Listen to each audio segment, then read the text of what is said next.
Je partirai pas! Je partirai pas! C'était le premier jour du mouvement et ça commençait fort, dans un lieu connu pour concentrer les colères des habitants de la vallée de l'Arve, le viaduc qui monte à Chamonix.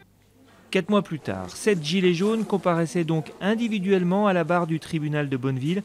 Ils ont entre 19 et 38 ans, on leur reproche d'abord à tous de ne pas avoir obéi à la sommation d'évacuer le viaduc, puis à certains seulement d'avoir usé de violence, avec armes notamment, en caillassant les forces de l'ordre.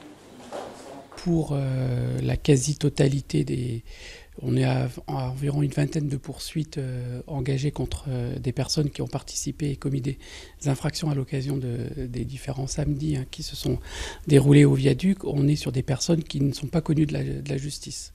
Peu de comparutions immédiates. On a eu 2 comparutions sur la vingtaine de poursuites. On est à 2 comparutions immédiates qui concernent des personnes qui ne sont pas connues de la justice, mais qui en revanche ont commis des infractions graves, notamment des violences à l'encontre de militaires de la gendarmerie. Quand la présidente leur demande pourquoi ils ont résisté à l'évacuation du viaduc, tous parlent de l'effet de groupe. Certains disent que c'est même la première fois qu'ils manifestaient, qu'ils se sont fait gazer et ont seulement renvoyé les lacrymos des CRS. On est tous pareils. C'est quand il y a des assauts, tout le monde fonce. Donc automatiquement, je pourrais me retrouver en combine où c'est moi qui ramasse que j'aurais rien fait, quoi. Quand tu es dans un groupe, un rassemblé complet, tu peux te retrouver malheureusement où les agents vont te cibler, même si c'est pas la bonne personne. Ils peuvent se tromper comme tout le monde.